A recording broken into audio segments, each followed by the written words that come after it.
Alright guys, here we are with part 2 of my NES collection. So we are just a few games into the E's, and like I said, there's only a handful of E games that begin with E for the NES collection. Less than 10, for sure. So what do we got here? We got Exodus down there is the last one in the E's, and to start up the F's, we have F-15 City War. F-15 Strike Eagle, F-117A Stealth Fighter. I really like all the how the F's start off with just three jet names. Then we have Faria there. I recently added Dino and Rescue of Dino and Hoppy. Go down here.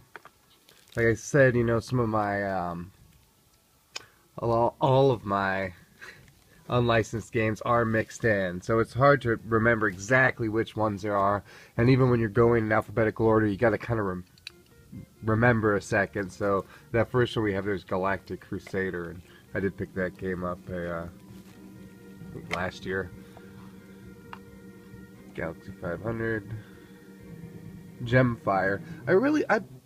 I have a particular liking for Gemfire. I actually have 2 copies now, and I don't know what it is about that game. It's just an interesting game.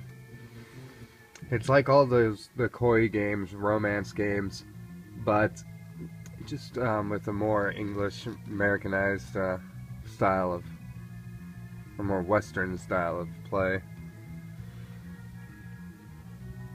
Ghoul School. That is it's a Gary Kitchen game. Really good game. It's a lot of neat characters and sprites.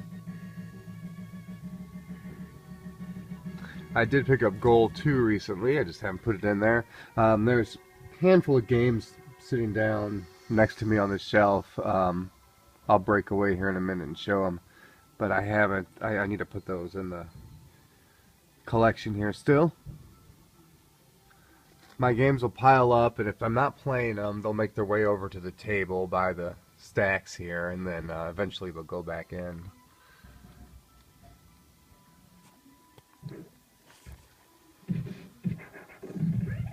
Image Fights. Immortal. Which one is this? Impossible Mission 2. Jackie Chan's Action Kung Fu. I picked that one up for really cheap a few years back, I think early 2011, but it's a pretty interesting game. Jackie Chan's been around forever. James Bond Jr. It would be a fun game if it wasn't for the bomb disabling parts. The Jungle Book, can't really see it in the plastic there, but it's a pretty fun game. Kickle Cubel. I had a lot of fun with that when I was young. This is my copy of Kid Clown. Like I said, if you don't got a copy of Kid Clown left, go pick one up. I saw, actually, on eBay, I saw it bidding in at $41 for a copy of Kid Clown, so that was a pretty good price. And here we are, getting down to into the K's there, and that's that first stack. And like I was saying, down here, I have a pile of games that are going into the stack. So here's just what I haven't shown. I've shown you guys all these games, but they're just not currently in the collection. Okay, let's go down here to this stack, and so here we have, start off with Kiwi Craze, and I always like, for some reason throughout the years, Kiwi Craze seems to always be at the top of the pile. So I play that game often just because it's so easy to access. Copy of Last Action Hero. It's a shame that game isn't better than what it is. The Emperor. Lethal Weapon. It's a shame that game isn't better than what it is on this system. Both games had a lot of room for potential, but this really didn't deliver. There's my Lolos. I do have a second copy of Lolo. Do Dream Masters. Lolo 2. Recently got Lolo 3. And Lone Ranger. Lone Rangers are really... somebody asked me recently, Fred Moore asked me recently, what's one of my most underrated games for the system that I think, and The first one that always comes to mind is Super Street Fighter, or Street Fighter 2010, The Final Fight.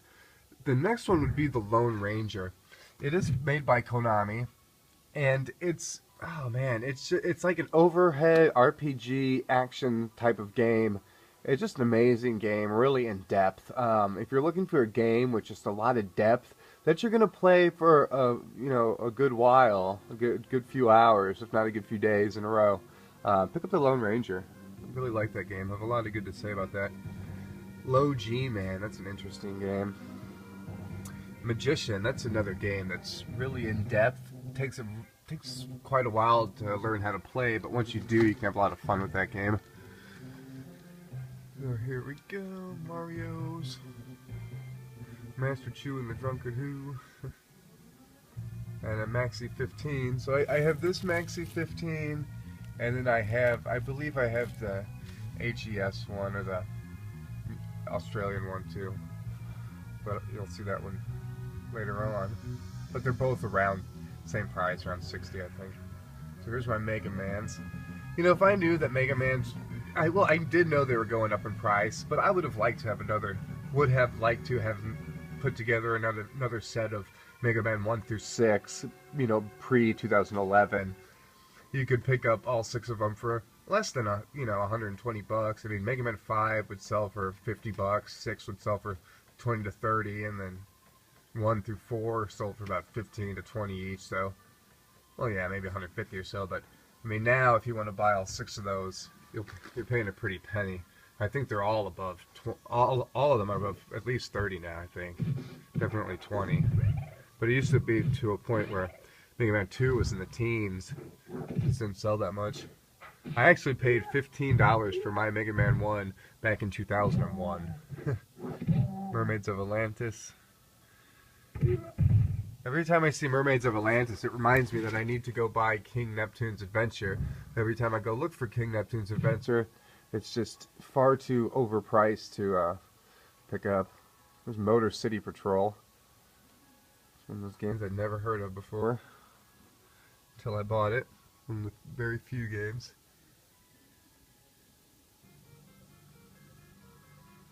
Nabunaga 2, North and South.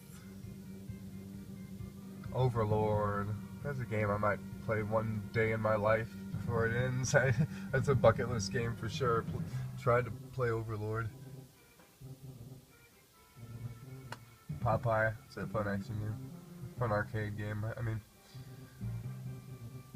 Princess Tomato. Finally took Princess Tomato out of the old plastic case and put her in there. So, alright, yeah, unfortunately I can't really tell you all of the, well, these are some Quattro adventures down there, but I can't really say all of the unlicensed games because I don't remember them that quickly. So yeah, where did we get to there? So we got to the Qs basically, yeah, so we got through to the last Q. So that was E through Q of my NES collection, early 2014. So stay tuned for part 3. Peace.